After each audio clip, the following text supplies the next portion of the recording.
నమస్తే SP news కి స్వాగతం. ముందుగా హెడ్లైన్స్.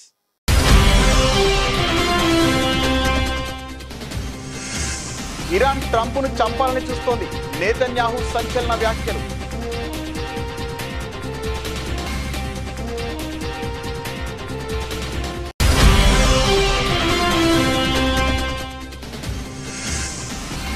ఇరవై 24 గంటల్లో 101 మందికి పాజిటివ్, 11 మంది మృతి.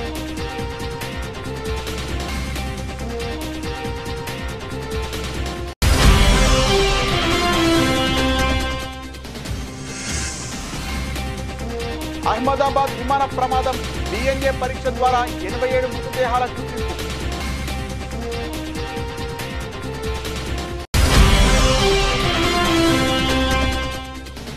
రెండు రోజుల పర్యటన నిమిత్తం సైప్రస్ చేరుకున్న ప్రధాని మోదీకి స్వాగతం పలికిన సైప్రస్ అధ్యక్షుడు నికోస్.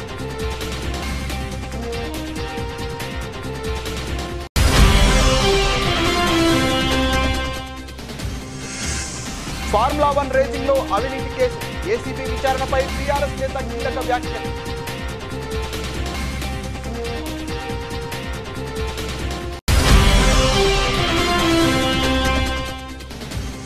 అంతర్జాతీయ యోగా దినోత్సవ ఏర్పాట్లను సమీక్షించనున్న సీఎం. కాళీమాత ఆలయం నుంచి పార్క్ హోటల్ వరకు ఆర్కే బీచ్ లో తనిఖీ.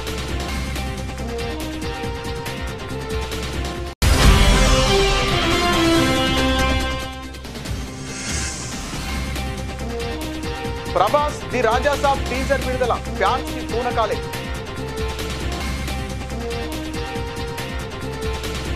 అమెరికా అధ్యక్షుడు డొనాల్డ్ ట్రంప్ ను హతమార్చేందుకు ఇరాన్ ప్రయత్నిస్తోందని ఇజ్రాయెల్ ప్రధాని బెంజమిన్ నేతన్యాహు సంచలన ఆరోపణలు చేశారు. ఈ వ్యాఖ్యలు ఇజ్రాయెల్, ఇరాన్, అమెరికా మధ్య ఇప్పటికే నెలకొన్న ఉద్రిక్త వాతావరణాన్ని మరింత తీవ్రతరం చేశాయి. ఇరాన్ విషయంలో నేతన్యాహు మొదటి నుంచి కఠిన వైఖరి అవలంబిస్తున్న విషయం తెలిసిందే. ప్రస్తుతం మధ్యప్రాచ్యంలో కొనసాగుతున్న ఘర్షణలు, ఇరాన్ అణు కార్యక్రమంపై పెరుగుతున్న ఆందోళన నేపథ్యంలో ఆయన ఈ వ్యాఖ్యలు చేయడం మరింత ప్రాధాన్యతను సంతరించుకుంది. నేతన్యాహు ఇటీవల ఒక బహిరంగ కార్యక్రమంలో మాట్లాడుతూ ఇరాన్ డొనాల్డ్ ట్రంప్ను చంపాలనుకుంటోంది అని అన్నారు. ఇరాన్ అణు కార్యక్రమాన్ని వ్యతిరేకించే ప్రయత్నాల్లో తాను ట్రంప్ జూనియర్ పార్ట్నర్గా వ్యవహరించానని ఈ సందర్భంగా ఆయన పేర్కొన్నారు. ఇరాన్ అణు కేంద్రాలపై ఇజ్రాయెల్ ఇటీవల దాడులు జరిపిన నేపథ్యంలో నేతన్యాహు ఈ ఆరోపణలు చేశారు. పలు నివేదికల ప్రకారం ఆపరేషన్ రైజింగ్ లయన్ పేరుతో ఇరాన్ పై ఇజ్రాయెల్ చేపట్టిన చర్యల్లో భాగంగా ఆ దేశ కీలక నేత అయతుల్లా అలీ ఖమేనీని లక్ష్యంగా చేసుకోవాలని ఇజ్రాయెల్ భావించినట్లు తెలుస్తోంది. అయితే ఈ ప్రతిపాదిత ఆపరేషన్ ను అధ్యక్షుడు డొనాల్డ్ ట్రంప్ అడ్డుకున్నారని సమాచారం. ఇరాన్ ఇంకా ఏ అమెరికన్ ను చంపలేదు కదా, అమెరికన్లపై ఇరాన్ ప్రత్యక్ష దాడికి పాల్పడితేనే అలాంటి తీవ్ర చర్యల గురించి ఆలోచించాలని ట్రంప్ స్పష్టం చేసినట్లు కథనాలు వెలువడ్డాయి. అయితే ట్రంప్ తో జరిగిన సంభాషణల గురించి నిర్దిష్ట వివరాలను ధృవీకరించడానికి లేదా ఖండించడానికి నేతన్యాహు నిరాకరించారు. జరగని సంభాషణల గురించి చాలా తప్పుడు వార్తలు వస్తుంటాయి, వాటిలోకి నేను వెళ్ళాలనుకోవడం లేదు. మా దేశ రక్షణకు ఏది అవసరమో అది మేము చేస్తామని ఆయన అన్నారు. ఇక నేతన్యాహు చేసిన తాజా ఆరోపణలు మధ్యప్రాచ్యంలో నెలకొన్న అస్థిర పరిస్థితిని, ఈ వివాదం వ్యక్తిగత స్థాయికి చేరిన తీరును స్పష్టం చేస్తున్నాయి. మాజీ ప్రస్తుత నాయకులు ఇప్పుడు మాటల యుద్ధానికే కాకుండా బహుశా ప్రత్యక్ష దాడులకు కూడా లక్ష్యంగా మారే ప్రమాదం కనిపిస్తోంది.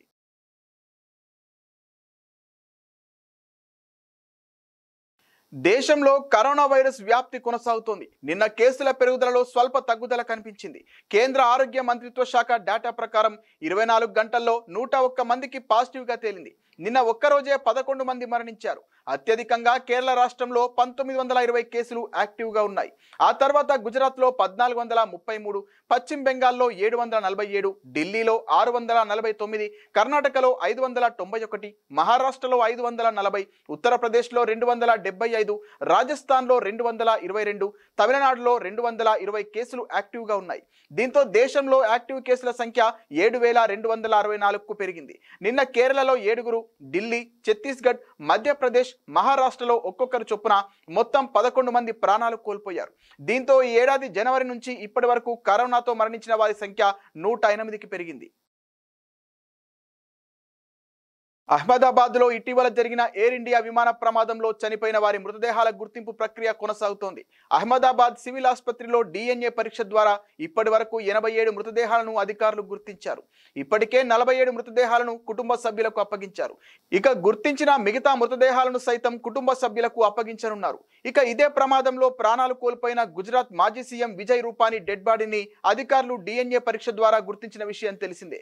మరోవైపు ఎయిర్ ఇండియా విమానానికి చెందిన కాక్పిట్ వాయిస్ రికార్డర్ దొరకడంతో దర్యాప్తు ముమ్మరం చేసినట్లు అధికారులు వెల్లడించారు. విమాన ప్రమాదం ఎలా జరిగిందన్న అంశాలను తెలుసుకునేందుకు కాక్పిట్ వాయిస్ రికార్డర్ కీలకం కానుంది.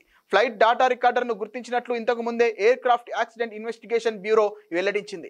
ఎయిర్ ఇండియా విమానం కూలిన ఘటనపై AAIB విస్తృత స్థాయిలో దర్యాప్తు చేపడుతోంది. America national transportation safety board కూడా ఈ ఘటన పట్ల విచారణ కొనసాగిస్తోంది. అలాగే ఎయిర్ ఇండియా విమానం అమెరికాకు చెందిన బోయింగ్ సంస్థది కావడంతో ఆ దేశం కూడా విచారణలో సహకరిస్తోంది. బోయింగ్ కంపెనీకి చెందిన నిపుణులు కూడా ఈ రోజు అహ్మదాబాద్ చేరుకున్నారు. విమాన దుర్ఘటనపై వాళ్ళు దర్యాప్తు చేపట్టనున్నారు. కూలిన విమానం 7878 డ్రీమ్ లైనర్ మోడల్ కావడంతో బోయింగ్ సంస్థ ఈ ఘటనపై సమగ్ర స్థాయిలో విచారణ చేపట్టనుంది.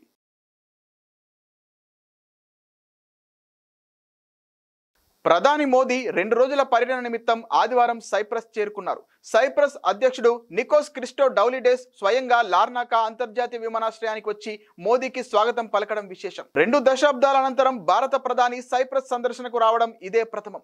2 దేశాల మధ్య వాణిజ్యం, పెట్టుబడులు, ఇతర రంగాల్లో సంబంధాలు పుంజుకుంటాయని మోదీ ఈ సందర్భంగా అభిప్రాయపడ్డాడు. ప్రధాని మోదీది చారిత్రాత్మక పర్యటన అంటూ సైప్రస్ అధ్యక్షుడు నికోస్ Xలో పోస్ట్ పెట్టారు. ఈ పర్యటనతో 2 దేశాల మధ్య కొత్త అధ్యాయం ప్రారంభమవుతోందని పేర్కొన్నారు.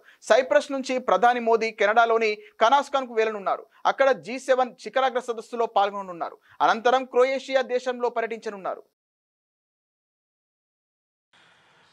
आपके विचारों में सिर्फ संभावना ही नहीं, संकल्प को भी मैं महसूस कर रहा हूं. यह स्पष्ट है कि हमारे संबंधों में आगे बढ़ने की अपार संभावनाएं हैं. फ्रेंड, साइप्रस लंबे समय से हमारा विश्वसनीय पार्टनर रहा है, जिसका आप लोगों ने भी उल्लेख किया. और भारत में यहां से उल्लेखनीय निवेश भी हुआ है. कई भारतीय कंपनियों ने भी साइप्रस में, और एक प्रकार से साइप्रस को यूरोप का गेटवे के रूप में ही देखा है. आज आपसी व्यापार $150 मिलियन पहुंच गया है. लेकिन हमारे रिश्तों की वास्तविक क्षमता इससे बहुत अधिक है. आप में से अधिकतर लोग भारत से जुड़े हुए हैं और पिछले 11 वर्षों में भारत की ग्रोथ स्टोरी को भी देखा है. पिछले 1 दशक में भारत विश्व की 5वीं सबसे बड़ी इकोनॉमी बना और बहुत निकट भविष्य में हम दुनिया की 3री इकोनॉमी बनने की दिशा में बहुत तेज गति से आगे बढ़ रहे हैं. आज विश्व में भारत बहुत तेजी से ग्रो करने वाला एक इमर्जिंग इकोनॉमी में इसका स्थान है. साथियों, आप भली भांति जानते हैं हमने टैक्स रिफॉर्म्स किए हैं. విచారణకు రమ్మని ఇప్పటికే 3 సార్లు పిలిచారు. ఇంకో 30 సార్లు పిలిచినా వస్తా. తెలంగాణ రాష్ట్ర సాధన కోసం గతంలో జైలుకు వెళ్ళా. ఇప్పుడు మళ్ళీ జైలుకు వెళ్లాల్సి వచ్చినా భయపడనంటూ బీఆర్ఎస్ వర్కింగ్ ప్రెసిడెంట్ మాజీ మంత్రి కేటీఆర్ వ్యాఖ్యానించారు. ఫార్ములా 1 రేసింగ్ లో అవినీతి జరిగిందనే ఆరోపణలపై ఏసీబీ దర్యాప్తు చేస్తున్న విషయం తెలిసిందే. ఈ కేసుకు సంబంధించి మాజీ మంత్రి కేటీఆర్ ను అధికారులు విచారణకు పిలిచారు. ఈ రోజు ఉదయం 10 గంటలకు కేటీఆర్ ఏసీబీ ఆఫీస్ కు బయలుదేరారు. అంతకుముందు బీఆర్ఎస్ పార్టీ ప్రధాన కార్యాలయం తెలంగాణ భవన్ వద్ద మీడియాతో మాట్లాడుతూ కాంగ్రెస్ ప్రభుత్వంపై తీవ్ర విమర్శలు చేశారు. తప్పుడు కేసులు పెట్టి విచారణ పేరుతో వేధిస్తే ప్రభుత్వాన్ని ప్రశ్నించడం మానుకుంటామని అనుకోవద్దని కేటీఆర్ అన్నారు. చట్టం, న్యాయస్థానాలపై తమకు గౌరవం ఉందని, నిజం నిలకడ మీద తెలుస్తోందని స్పష్టం చేశారు. కాళేశ్వరం కమిషన్ ఎదుట కేసీఆర్, హరీష్ రావును కూర్చోబెట్టి పైశాచిక ఆనందం పొందారని ఆరోపించారు. ఈ రోజు తనను విచారణకు పిలిచి మానసిక ఆనందం పొందుతున్నారని మండిపడ్డారు. విచారణ పేరుతో పిలిచి అరెస్టు చేసినా ఆశ్చర్యం లేదని అన్నారు. అయితే తాము కేసులకు, అరెస్టులకు భయపడే వాళ్ళం కాదని కేటీఆర్ తేల్చి చెప్పారు. విచారణకు పిలిచినా వస్తామని చెప్పినా ఇది మూడవసారి పిలవడం, 3 సార్లు కాదు 30 సార్లు పిలిచినా విచారణకు సహకరిస్తాం. మా మీద కేసులు బనాయించి మమ్మల్ని ఇబ్బంది పెట్టి కమిషన్లు వేసి మమ్మల్ని ఏదో ఇబ్బంది పెట్టినంత మాత్రాన, వేధించినంత మాత్రాన ప్రజల తరపున ప్రశ్నించడం బంద్ చేస్తామనుకుంటే అది కాంగ్రెస్ ప్రభుత్వం యొక్క అవివేకం, అజ్ఞానం అవుతుంది తప్ప ఇంకోటి కానే కాదు. పెద్దలు కేసీఆర్ గారిని, పెద్దలు హరీష్ రావు గారిని కాళేశ్వరం కమిషన్ ముందు కూర్చోబెట్టి మీరు పైశాచికానందం పొందొచ్చు. ఇవాళ ఏసీబీ ముందుకి విచారణకు పిలిపించి కొంత మానసికంగా రాక్షసానందం పొందుతూ ఉండవచ్చు. అవసరమైతే అరెస్ట్ కూడా చేస్తారు కావచ్చు. కానీ ఒకటి పక్క, తెలంగాణ కోసం గతంలోనే జైలుకు పోయి వచ్చిన వాళ్ళం. హైదరాబాద్ బ్రాండ్ ఇమేజ్ను పెంచే ప్రయత్నంలో భాగంగా హైదరాబాద్ బ్రాండ్ని కాపాడే క్రమంలో తీసుకున్న ఒక నిర్ణయం వల్ల మళ్లీ జైలుకు పోవాల్సి వచ్చినా భయపడేది లేదు. ఒకసారి కాదు 100 సార్లు అయినా జైలుకు పోతాం, కానీ వదిలిపెట్టాం కాంగ్రెస్ ప్రభుత్వాన్ని, కాంగ్రెస్ పార్టీని. మీరిచ్చిన 420 హామీలు, మీరిచ్చిన దొంగ 6 గ్యారంటీలు, మీరిచ్చిన డిక్లరేషన్లు, ఇవాళ మీరు లోకల్ బాడీ ఎన్నికలకు సిద్ధమవుతా ఉన్నారని చెప్పి వార్తలు వస్తూ ఉన్నాయి. రేవంత్ రెడ్డి గారు నిన్ను మొత్తం రాష్ట్రంలోని బీసీ వర్గాల ప్రజలందరూ గమనిస్తున్నారు. 42% రిజర్వేషన్ ఇచ్చి 42% రిజర్వేషన్ ఇస్తాం అని కామారెడ్డి డిక్లరేషన్లో చెప్పి మోసం చేసి ఈరోజు స్థానిక సంస్థల ఎన్నికలకు మరి రిజర్వేషన్ ఇవ్వకుండానే పోతున్న వైనాన్ని కూడా బీసీలు గమనిస్తూ ఉన్నారు. రైతు బంధు పేరిట ఎలక్షన్ బంధుగా మార్చి ఎలక్షన్లు వచ్చినప్పుడు మాత్రమే రైతు బంధు వేస్తున్న విషయాన్ని రైతులు గమనిస్తున్నారు. నెలకు 2500 ఎగ్గొట్టిన విషయాన్ని ఈ రాష్ట్రంలోని మహిళలు గమనిస్తా ఉన్నారు.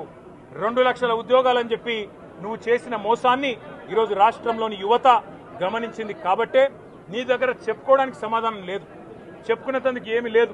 కాబట్టి ఏం చేయాలి నువ్వు? ఏదో ఒక డైవర్షన్ మీద, ఏదో ఒక రకంగా ఒక కమిషన్ అని, ఎంక్వైరీ అని, ఏదో జరిగిందని, ఇదిగో పులి అంటే అదిగో తోక అని, నువ్వేమో దున్నపోతు తినిందనగానే నీకు తయారుగా నీ జోడీదారు బీజేపీ రెడీగా ఉన్నాడు. నువ్వు దున్నపోతు తినిందనగానే వాడు దుడ్డని కట్టేయని వాడికి వస్తాడు. మీ ఇద్దరి దొంగ భాగోతం, మీ ఇద్దరి దొంగ నాటకాలు తెలంగాణ ప్రజలకు అర్థమైనాయి. మేము మాత్రం వాళ్ళ పెడితే గిడితే ఒక వ్యక్తినో 2 వ్యక్తులను జైల్లో పెడతాం, కానీ లక్షలాది మంది కేసీఆర్ సైనికులను టచ్ చేసే ధైర్యం నీకు లేదు. తెలంగాణ ప్రజలకు రక్షణ కవచంలాగా ఆనాడు ఉన్నది టీఆర్ఎస్ఏ, ఈ రోజు ఉండేది బీఆర్ఎస్ఏ, రేపటికి కూడా స్వీయ రాజకీయ అస్తిత్వమే శ్రీరామ రక్ష అనే విధంగా ముందుకు పోతాం. నువ్వు ఒక్కసారి కాదు, ఇచ్చిన హామీలను రేవంత్ సర్కార్ హయాంలో నెరవేర్చుతున్నామని ప్రభుత్వ విప్ ఎమ్మెల్యే ఆది శ్రీనివాస్ అన్నారు. వేములవాడలో పలు అభివృద్ధి పనులకు ఆయన శ్రీకారం చుట్టారు. వేములవాడ శ్రీ రాజ్యరాజస్వామి సన్నిధిలో వేములవాడ పట్టణంలో అభివృద్ధికి శ్రీకారం. రోడ్లు వెడల్పు సంబంధించినటువంటిది నిన్నటి నుంచి ఈ రోజు కూడా 80 ఫీట్ల రోడ్డుకు సంబంధించినటువంటి పనులు ముమ్మరంగా కొనసాగే క్రమంలో గత సంవత్సరం నవంబర్ 20వ తేదీన గౌరవ ముఖ్యమంత్రి శ్రీ రేవంత్ రెడ్డి గారి నాయకత్వంలో గౌరవ దేవాదాయ శాఖ మంత్రి సురేఖ గారు వచ్చారు. జిల్లాకు సంబంధించిన ఉమ్మడి మంత్రులు పొన్నం ప్రభాకర్ గారు, శ్రీధర్బాబు గారు, ఇటీవల మంత్రిగా ప్రభాకర్ శ్రీ అడ్డు లక్ష్మణ్ కుమార్తో పాటు 8 మంది మంత్రులు రాజన్న ఆలయంలో 76 కోట్లతో రాజన్న ఆలయ విస్తీర్ణ పనులకు, 47 కోట్లతో వేల పట్టణంలో 80 ఫీట్ల రోడ్డు వెడల్పు కొరకు, 35 కోట్లతో అన్న సత్రానికి సంబంధించినటువంటి పనులపైన ఫౌండేషన్ స్టోన్ వేసుకొని ముందుకు పోతున్న క్రమంలో 2024-25 ఆర్థిక సంవత్సరం 50 కోట్ల బడ్జెట్లో పెట్టుకొని రాజన్న ఆలయ అభివృద్ధికి, పట్టణ అభివృద్ధికి, 2025-26 సంవత్సరంలో 100 కోట్లు బడ్జెట్లో పెట్టుకొని కలిపితే 150 కోట్లు. అంటే వేల పట్టణ అభివృద్ధి ఒక కన్ను అయితే రాజన్న ఆలయ అభివృద్ధి మరో కన్నులాగా, అంటే ఆలయ అభివృద్ధి, పట్టణ అభివృద్ధి రెండు సమాంతరంగా ముందుకు తీసుకొని పోవాలని.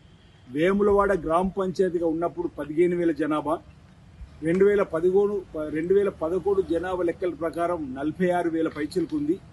రేషియో ప్రకారం పెరిగింది చూస్తే 2011 నుంచి ఇప్పటి వరకు సుమారు 66,000 పైన వేములవాడ పట్టణ జనాభా ఉండేటువంటి పరిస్థితులలో ప్రజల నుంచి, భక్తుల నుంచి వస్తున్నటువంటి డిమాండే కానీ, వినతులే కానీ, 30 సంవత్సరాలుగా చిరకాలంగా కోరుతున్నటువంటి రోడ్డు వెడల్పు కానీ, దేవాలయం సంబంధించిన విస్తీర్ణ కానీ ఈరోజు గౌరవ ముఖ్యమంత్రి రేవంత్ రెడ్డి గారి నాయకత్వంలో మరి ముందు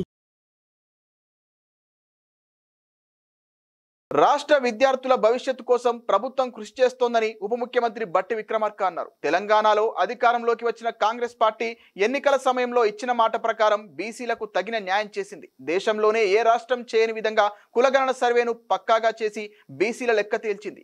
రాష్ట్రంలో 134 బీసీ కులాలు ఉన్నట్లు గుర్తించింది. వారికి జనాభా దమాషా ప్రకారం విద్య, ఉద్యోగాలు, స్థానిక సంస్థల ఎన్నికల్లో 42% రిజర్వేషన్ల కోసం బీసీ బిల్లులను రూపొందించి అసెంబ్లీలో ఆమోదించింది. ఆ బిల్లులను ఆమోదం కోసం గవర్నర్కు పంపింది. అంతటితో ఆగకుండా ఆ బిల్లులను గవర్నర్ ఆమోదించాలని, బీసీ బిల్లును రాజ్యాంగంలోని 9వ షెడ్యూల్లో చేర్చాలని కేంద్రంపై ఒత్తిడి పెంచింది. బీసీ సంఘాలను ఢిల్లీకి తీసుకెళ్లి జంతర్ మంతర్ వద్ద ధర్నా కూడా నిర్వహించింది.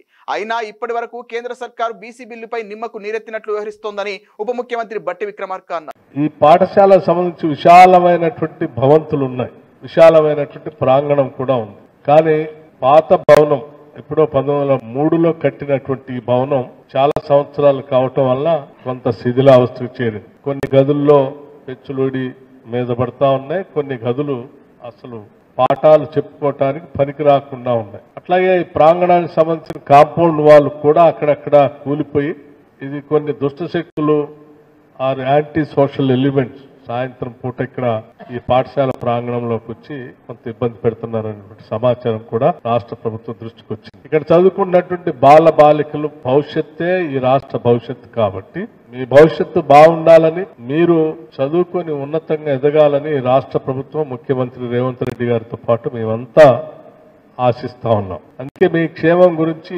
ఆలోచన చేయాల్సినటువంటి బాధ్యత కలిగిన ప్రభుత్వంగానే ఈరోజు ఇక్కడ మీ అందరికీ కలిసి ప్రాంగణం చూడటానికి వచ్చాం. నాతో పాటు పెద్దలంతా కూడా వచ్చారు. సరే, ఇక్కడికి వచ్చిన తర్వాత చాలామైనటువంటి భవంతులు చూస్తా ఉంటే వీటన్నిటినీ కొద్దిగా రిపేర్ చేసుకొని నిలబెట్టుకోవాల్సిన బాధ్యత కూడా మన పైన ఉన్నదని చాలా స్పష్టంగా కనిపిస్తాం. తప్పనిసరిగా ఈ భవనాలకు సంబంధించిన రిపేర్స్ కూడా మనం చేసుకోవాలి. ఎటువంటి ప్రమాదానికి గురి కాకుండా ఉండే చూసుకోవాల్సిన బాధ్యత కూడా ఉంది. కాబట్టి దాన్ని కూడా పరిశీలన చేయమని చెప్పి నేను సంబంధిత మంత్రి గారికి, అధికారులకు కూడా సూచిస్తాను. అట్లాగే ప్రస్తుతానికి ఇమ్మీడియట్ గా అసాంఘిక శక్తులు ఈ పాఠశాలలోకి రాకుండా ఈ పాఠశాలకు సంబంధించిన ఆర్బీకేలు ఏర్పాటు చేసి విత్తు నుండి విక్రయం వరకు రైతుకు బాసటగా నిలిచింది వైఎస్ఆర్ కాంగ్రెస్ ప్రభుత్వం. పంటలు వేసుకునే సమయంలో రైతాంగానికి చేయూతగా రైతు భరోసా ఇచ్చారు. 20,000 రైతులకు ఇస్తామని చెప్పి ఎగనామం పెట్టాడు చంద్రబాబు. నేడు 5కి 6కి వడ్డీకి అప్పులు తెచ్చి రైతులు అప్పుల పాలవుతున్నారు. 24 గంటల్లో ధాన్యం డబ్బులు వేస్తామని ప్రగల్భాలు పలికిన నాదెండ్ల మనోహర్ డబ్బులు ఎక్కడ వేశారో చెప్పాలి. ధాన్యం డబ్బుల కోసం మంత్రి దుర్గేష్ ను రైతులు నిలదీస్తున్నారని మాజీ మంత్రి కారుమూరి నాగేశ్వరరావు మండిపడ్డారు. దేశంలో ఇవాళ భారతదేశంలోనే మరి తొలిసారిగా గ్రామస్థాయి ఆర్బీకే వ్యవస్థను ఏర్పాటు చేసి విత్తు నుంచి విక్రయం వరకు, రైతు విత్తు వేసిన కాడి నుంచి విక్రయం వరకు కూడా రైతులకి బాసటగా నిలిచిన ప్రభుత్వం జగన్ గారి ప్రభుత్వం అని చెప్పి సందర్భంగా తెలియజేస్తున్నాం. వైఎస్ఆర్ పార్టీ జగన్మోహన్ రెడ్డి గారు రైతులకి అండగా నిలబడి ప్రతి విత్తు నుంచి కూడా అమ్మకం వరకు కూడా అటు మంచి పురుగుల మందు, నాణ్యమైనది, కల్తీ లేనిది, విత్తనాలు కానీ కల్తీ లేనిది, ఎరువులు కల్తీ లేని ఎరువులు అన్ని కూడా మరి ఆర్బీకే ద్వారా రైతులకు అందించి గ్రామంలోనే అందించే కార్యక్రమం చేసిన గొప్ప ముఖ్యమంత్రి జగన్మోహన్ రెడ్డి గారు అని చెప్పి ఇవాళ తెలియజేస్తున్నాం. వైఎస్ఆర్ రైతు భరోసా 5 ఏళ్లలో 53,58,000 మంది రైతులకు 34,200 మరి కోట్లను నేరుగా బ్యాంక్ ఖాతాలకి జమ చేసిన ప్రభుత్వం జగన్మోహన్ రెడ్డి గారు. మీరు కూటమికి ఏం చెప్పారయ్యా? మీరు ఎలక్షన్ ముందు ఏ రకంగా మాట్లాడారయ్యా? 20,000 రూపాయలు వేస్తాం, రైతులను ఆదుకుంటాం, రైతులకు మేలు చేస్తాం అని చెప్పారు. ఏమైనా వేసారా? 1 రూపాయి వేసారా? ఇవాళ రైతులు అల్లాడిపోతా ఉన్నారు.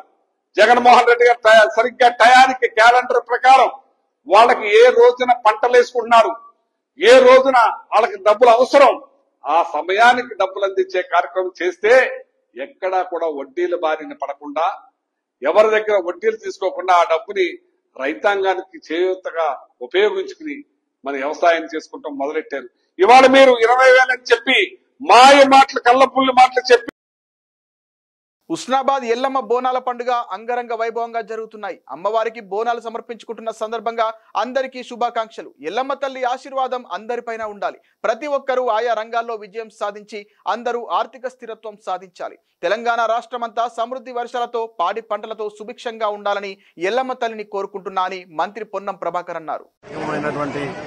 హుస్నాబాద్ ఎల్లమ్మ బోనాల లోపల పట్టణ అందరూ కూడా పాల్గొని ముఖ్యంగా ఎల్లమ్మ తల్లికి సంబంధించి బోనం సమర్పించి పోచమ్మ తల్లికి బోనం సమర్పించి వేడుకగా నిర్వహిస్తున్న అక్క చెల్లెలందరికీ శుభాకాంక్షలు. ఆ ఎల్లమ్మ తల్లి ఆశీర్వచనంతో తెలంగాణ రాష్ట్రం అంతా ముఖ్యంగా హుస్నాబాద్ నియోజకవర్గం మంచి వర్ష పాడి పంటలతోటి అందరూ కూడా సుఖ సంతోషాలతో ఎవరి వృత్తులలో వాళ్ళు ఘనంగా విజయం సాధించి ఆర్థికంగా అన్ని రకాలుగా ఎదగాలి, ఆరోగ్యంగా ఉండాలని భగవంతుని అమ్మవారిని ప్రార్థించుకుంటూ ఈరోజు బోనాలు సమర్పిస్తున్నారు. BRS working president KTR formula E car race కేసుకు సంబంధించి ఏసీబీ విచారణకు హాజరవుతున్న తీరుపై రాష్ట్ర రెవెన్యూ గృహ నిర్మాణ శాఖ మంత్రి పొంగులేటి శ్రీనివాసరెడ్డి విమర్శలు గుప్పించారు. గతంలో కాళేశ్వరం ప్రాజెక్టు విచారణ సందర్భంగా మాజీ ముఖ్యమంత్రి కేసీఆర్ కూడా ఇలాగే హంగామా చేశారని, ఇప్పుడు కేటీఆర్ కూడా అదే పంతాను అనుసరిస్తున్నారని ఆయన అన్నారు. ఈ ప్రభుత్వానికి కక్ష సాధింపు చర్యలు చేపట్టే ఉద్దేశం లేదని ఆయన స్పష్టం చేశారు. ఏసీబీ విచారణకు వెళ్తూ కేటీఆర్ ఇంత హడావిడి చేయడం అవసరమా అని ఆయన ప్రశ్నించారు. Formula E car race case విచారణలో ప్రభుత్వ ప్రమేయం ఏమాత్రం ఉండదని ఆయన తేల్చి చెప్పారు. విచారణ అనంతరం ఏసీబీ సమర్పించే నివేదిక ఆధారంగానే తదుపరి చర్యలు ఉంటాయని మంత్రి వివరించారు. తమ ప్రభుత్వానికి ఎవరిపైనా కక్ష సాధించాలన్న ఆలోచన లేదని పునరుద్ఘాటించారు. రాబోయే పంచాయతీ ఎన్నికల గురించి మాట్లాడుతూ బీసీ రిజర్వేషన్ల విషయంలో కాంగ్రెస్ ప్రభుత్వం పూర్తి నిబద్ధతతో ఉందని పొంగులేటి శ్రీనివాసరెడ్డి తెలిపారు. త్వరలోనే పంచాయతీ ఎన్నికలు జరగనున్నాయి. బీసీ రిజర్వేషన్లకు మేము కట్టుబడి ఉన్నాం. పెంచిన రిజర్వేషన్లను ఖచ్చితంగా అమలు చేసి తీరుతామని ఆయన ధీమా వ్యక్తం చేశారు. స్థానిక సంస్థల ఎన్నికల్లో కాంగ్రెస్ పార్టీదే విజయమని ఆయన జోస్యం చెప్పారు. అర్హులైన ప్రతి పేదవాడికి ఇందిరమ్మ ఇల్లు అందిస్తామని మంత్రి హామీ ఇచ్చారు. మొదటి విడతలో ఇందిరమ్మ ఇల్లు రాలేదని ఎవరు నిరాశ చెందొద్దు. దశల వారీగా అర్హులైన ప్రతి ఒక్కరికి ఇల్లు ఇప్పించే బాధ్యత నాది అని ఆయన భరోసా ఇచ్చారు. రాష్ట్ర ఆర్థిక పరిస్థితి అంతంత మాత్రంగానే ఉన్నప్పటికీ తాము అధికారంలోకి వచ్చిన ఏడాదిన్నర కాలంలోనే అనేక హామీలను నెరవేర్చామని గుర్తు చేశారు. మిగిలిన హామీలను కూడా త్వరలోనే అమలు చేస్తామని తెలిపారు. సీఎం చంద్రబాబు నాయుడు ఈ రోజు విశాఖపట్నంలో పర్యటించనున్నారు. అధికారిక వర్గాల సమాచారం ప్రకారం ముఖ్యమంత్రి ఉదయం 10:40 విశాఖపట్నం విమానాశ్రయానికి చేరుకుంటారు. అనంతరం బీచ్ రోడ్డుకు వెళ్లి యోగా వేడుకలకు సంబంధించి ప్రధాన వేదికల వద్ద ఏర్పాట్లను పరిశీలిస్తారు. ఆ తర్వాత ఏయూ ఇంజనీరింగ్ కళాశాల మైదానానికి చేరుకుంటారు. మధ్యాహ్నం నోవాటెల్ హోటల్కు వెళ్లి అక్కడే అధికారులతో సమీక్షిస్తారు. పీఎం పాలెంలోని వైజాగ్ కన్వెన్షన్ సెంటర్లో టీడీపీ కార్యకర్తల సమావేశంలో పాల్గొని యోగా వేడుకలకు జనం సమీకరణ విషయంలో చేపట్టాల్సిన అంశాలపై నేతలు, కార్యకర్తలు, ప్రజాప్రతినిధులకు దిశానిర్దేశం చేస్తారు. సాయంత్రం టీడీపీ రాష్ట్ర అధ్యక్షుడు పల్లా శ్రీనివాసరావు నివాసానికి చేరుకుని ఆయన కుటుంబ సభ్యులను పరామర్శిస్తారు. అనంతరం విజయవాడకు తిరుగు పయనమవుతారు. ఇక సీఎం పర్యటన నేపథ్యంలో ఉత్తరాంధ్ర జిల్లాలకు చెందిన మంత్రులు, ఉన్నతాధికారులతో పాటు మంత్రులు పార్థసారథి, డోలా, శ్రీ బాలవీరాంజనేయ స్వామి ఆదివారం విశాఖకు చేరుకున్నారు. విశాఖపట్నాన్ని ఆర్థిక, పర్యాటక కేంద్రంగా తీర్చిదిద్దేందుకు తమ ప్రభుత్వం కట్టుబడి ఉందని సీఎం చంద్రబాబు ఏడాది ప్రారంభంలోనే స్పష్టం చేశారు. ఇదిలా ఉంటే ప్రధాని మోదీ పర్యటన నేపథ్యంలో ఈ నెల 17 నుంచి 21 వరకు నగరంలో తాత్కాలిక రెడ్ జోన్ ప్రకటించారు. దీంతో నగరంలో భద్రతను కూడా కట్టుదిట్టం చేశారు. ఇంగ్లాండ్తో కీలకమైన టెస్టు సిరీస్కు ముందు భారత ఆల్రౌండర్ శార్దూల్ ఠాకూర్ అద్భుతమైన ఫామ్ను కనబర్చారు. బెకన్హామ్లో నిన్న జరిగిన ఇంట్రా స్క్వాడ్ మ్యాచ్లో శార్దూల్ అజయ్య శతకంతో చెలరేగారు. కేవలం 68 బంతుల్లోనే 122 పరుగులు బాదాడు. తద్వారా తానెంతటి కీలక ఆటగాడో మరోసారి నిరూపించుకున్నాడు. 2023 తర్వాత టెస్టు క్రికెట్కు దూరంగా ఉన్న శార్దూల్ ఈ ప్రదర్శనతో తిరిగి జట్టులో స్థానం కోసం గట్టి పోటీనిస్తున్నాడు. ఈ మ్యాచ్లో భారత ప్రధాన జట్టు ఇండియా ఏ టీం తలపడనున్నాయి. ఇండియా ఏ తరపున బరిలోకి దిగిన శార్దూల్ మూడో రోజు ఆటను 19 పరుగుల వ్యక్తిగత స్కోరుతో ప్రారంభించాడు. ఆ తర్వాత దూకుడుగా ఆడి వేగంగా పరుగులు సాధించాడు. జస్ప్రీత్ బుమ్రా, మహమ్మద్ సిరాజ్, ప్రసిద్ధ్ కృష్ణ వంటి స్టార్ పేసర్లున్న నాణ్యమైన బౌలింగ్ దాడిని సమర్థవంతంగా ఎదుర్కొని పవర్ హిట్టింగ్, నాణ్యమైన క్రికెట్ షాట్లతో సెంచరీ పూర్తి చేశాడు. ఇక ఇదే మ్యాచ్లో రెండో రోజు సర్ఫరాజ్ ఖాన్ కూడా కేవలం 76 బంతుల్లో 101 పరుగులు చేసి భారత శిబిరంలో ఉత్సాహాన్ని నింపారు. 4 రోజుల పాటు జరగాల్సిన ఈ ఇంట్రా స్క్వాడ్ మ్యాచ్ను జట్టు యాజమాన్యం తీసుకున్న నిర్ణయం మేరకు మూడో రోజే ముగించారు. జూన్ 20న లీడ్స్లో ఇంగ్లాండ్తో ప్రారంభం కానున్న తొలి టెస్టుకు ముందు ఆటగాళ్లకు కాస్త విశ్రాంతి లభించనుంది. కొత్త సారథి శుభ్మన్ గిల్ నాయకత్వంలో భారత జట్టు ఈ సిరీస్లో తలపడనుంది. శార్దుల్ ఠాకూర్ ఈ మ్యాచ్లో సెంచరీతో పాటు 4 వికెట్లు కూడా పడగొట్టడం విశేషం. ఈ ఆల్రౌండ్ ప్రదర్శన తుది జట్టులో అతని స్థానానికి మరింత బలాన్ని చేకూర్చింది. బ్యాట్ బంతితో రాణించగల సామర్థ్యం ఉన్న శార్దుల్ కీలకమైన ఇంగ్లాండ్ సిరీస్ కు ముందు సెలెక్టర్ల దృష్టిని బలంగా ఆకర్షించాడు. కీలక సిరీస్ కు వ్యూహరచన చేస్తున్న సెలెక్టర్లకు శార్దుల్ ప్రదర్శన మరిన్ని సానుకూల అంశాలను అందించడంలో ఎలాంటి సందేహం లేదు. ప్రధానమంత్రి నరేంద్ర మోదీకి సైప్రస్ అత్యున్నత పౌర పురస్కారం grand cross of the order of Makarios లభించింది. భారతదేశం మరియు సైప్రస్ మధ్య వ్యూహాత్మక మరియు దౌత్య సంబంధాలను మరింతగా పెంచడంలో ఆయన చేసిన అత్యుత్తమ కృషికి గుర్తింపుగా ఈ ప్రతిష్టాత్మక అవార్డును ప్రదానం చేశారు. ఈ అవార్డును అందుకుంటూ ప్రధానమంత్రి నరేంద్ర మోదీ మాట్లాడుతూ, రాబోయే కాలంలో మన క్రియాశీల భాగస్వామ్యం కొత్త శిఖరాలను చేరుకుంటుందని నాకు నమ్మకం ఉంది. కలిసి మన 2 దేశాల పురోగతిని బలోపేతం చేయడమే కాకుండా శాంతియుత మరియు సురక్షితమైన ప్రపంచ వాతావరణాన్ని నిర్మించడానికి కూడా దోహదపడతామని పేర్కొన్నారు. The Grand Cross of the Order of Markarios 3 सम्मान के लिए मैं आपका, साइप्रस सरकार का और साइप्रस के लोगों का ऐसे हार्दिक अभिनंदन करता हूं, आभार व्यक्त करता हूं. यह सम्मान केवल मेरा, नरेंद्र मोदी का सम्मान नहीं है. ये 140 करोड़ भारतवासियों का सम्मान है. उनके सामर्थ्य और आकांक्षाओं का ये सम्मान है. ये हमारे देश రెబల్ స్టార్ ప్రభాస్ సలార్, కల్కి 2898 AD సినిమాలతో బ్యాక్ టు బ్యాక్ హిట్స్ అందుకున్న తర్వాత మారుతి దర్శకత్వంలో ది రాజా సాబ్ చిత్రం మొదలుపెట్టిన విషయం తెలిసిందే. ఈ చిత్రంలో వింటేజ్ ప్రభాస్ ను ప్రేక్షకుల ముందుకు తీసుకొస్తామని దర్శకుడు మారుతి చాలా బలంగా చెబుతున్నారు. ది రాజా సాబ్ నుంచి ఇప్పటి వరకు విడుదలైన స్టిల్స్ చూస్తే అభిమానుల్లో కూడా నమ్మకం బలపడింది. ది రాజా సాబ్ చిత్రం రొమాంటిక్ హర్రర్ కామెడీ జానర్ లో రూపొందుతోంది. ప్రభాస్ ద్విపాత్రాభినయం చేస్తున్న ఈ చిత్రంలో మాలవిక మోహన్, నిధి అగర్వాల్, రిధి కుమార్ ముఖ్య పాత్రల్లో నటిస్తున్నారు. దాదాపు చిత్ర షూటింగ్ పూర్తయినట్టు తెలుస్తుండగా ఈ మూవీని డిసెంబర్ 5, 2025న విడుదల చేయనున్నట్లు కొద్ది రోజుల క్రితం ప్రకటించారు మేకర్స్. ఇక చిత్ర ప్రమోషన్ లో భాగంగా కొద్దిసేపటి క్రితం టీజర్ విడుదల చేశారు. ఇది ఫ్యాన్స్ అంచనాలను రెట్టింపు చేసింది. వింటేజ్ ప్రభాస్ ఈజ్ బ్యాక్ అని నెటిజన్స్ కామెంట్స్ చేస్తున్నారు. ఇక ఇప్పటి నుంచి ఇండియా అంతా రాజా సాబ్ మ్యాడ్నెస్ చూస్తోంది. ప్రేక్షకులందరికీ ఒక విజువల్ ఫీస్ట్. టీజర్ మాత్రం చితక్కొట్టేసింది. ఇన్నాళ్ళు వెయిట్ చేసిన దానికి మంచి ప్రతిఫలం దక్కిందని నెటిజన్స్ కామెంట్స్ చేస్తున్నారు. ఫ్యాన్స్ ప్రభాస్ ను ఎలా చూడాలనుకుంటున్నారో మారుతి ప్రభాస్ ను అలా చూపించారు. ట్రైలర్ లో చివరి షాట్, డైలాగు మాత్రం అందరికీ నచ్చేలా ఉంది. 148 సెకండ్ల నిడివి ఉన్న ఈ రాజాసాబ్ టీజర్ కు ఫ్యాన్స్ ఫిదా అవుతున్నారు. 3 హీరోయిన్ల గ్లామర్, వారితో ప్రభాస్ చేసిన సీన్లు, కామెడీ, రొమాంటిక్ ట్రాక్ అదిరిపోయింది. ఇక సంజయ్ దత్ వింత గెటప్స్, ఆ రాజా మహల్ చుట్టూ జరిగే కథ, హర్రర్ ఎలిమెంట్స్ అదిరిపోయాయి అనే చెప్పాలి. విఎఫ్ఎక్స్ కూడా బాగుంటుంది. ఈ టీజర్ ను అధికారికంగా విడుదల చేయకముందే ఆన్లైన్ లో లీక్ కావడం మేకర్స్ కు ఆందోళన కలిగించింది. లీక్ అయిన కంటెంట్ ను షేర్ చేసే అకౌంట్లపై కఠిన చర్యలు తీసుకుంటామని వారు హెచ్చరికలు జారీ చేశారు. ప్రభాస్ అభిమానులు ఈ చిత్రంపై భారీ అంచనాలు పెట్టుకున్నారు. ఈ చిత్రాన్ని హిందీ, తెలుగు, తమిళ, కన్నడ, మలయాళం 5 భాషల్లో వరల్డ్ వైడ్ గా రిలీజ్ చేయబోతున్నారు. ఈ సినిమా కోసం ప్రత్యేకంగా భారీ హవేలీ సెట్ ప్రధాన ఆకర్షణగా నిలవనుంది. 41,256 స్క్వేర్ ఫీట్ విస్తీర్ణంతో ప్రముఖ ఆర్ట్ డైరెక్టర్ రాజీవన్ నంబియార్ ఈ రికార్డు స్థాయి హవేలీ సెట్ నిర్మించారట. భారతీయ సినిమా చరిత్రలో మరే హర్రర్ మూవీకి ఇంత భారీ సెట్ నిర్మించలేదు. ఈ సినిమాతో ప్రభాస్ క్రేజ్ మరింత పెరగనుందని అంటున్నారు. బులెటిన్ ముగించే ముందు హెడ్లైన్స్ మరోసారి.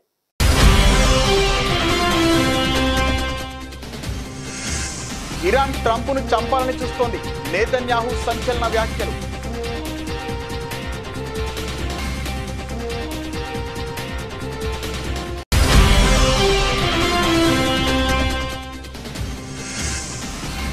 ఇరవై 24 గంటల్లో 101 మందికి పాజిటివ్, 11 మంది మృతి.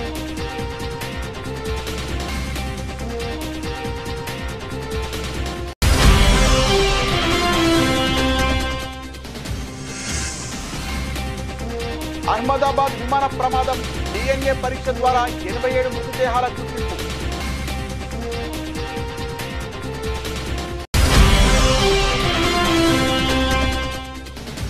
2 రోజుల పర్యటన నిమిత్తం సైప్రస్ చేరుకున్న ప్రధాని మోదీకి స్వాగతం పలికిన సైప్రస్ అధ్యక్షుడు నికోస్.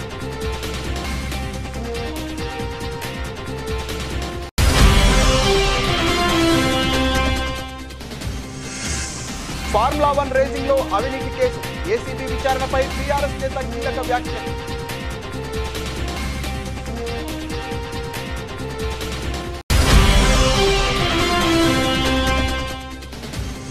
అంతర్జాతీయ యోగా దినోత్సవ ఏర్పాట్లను సమీక్షించనున్న CM.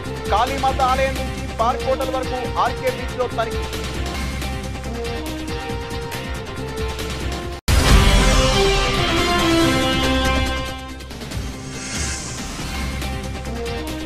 Prabhas the Raja Saab teaser విడుదల, ఫ్యాన్స్ కి పూనకాలే. ఇది ఇవాల్టి బులెటిన్. మరిన్ని వార్తల సమాహారంతో మళ్ళీ కలుద్దాం. నమస్తే.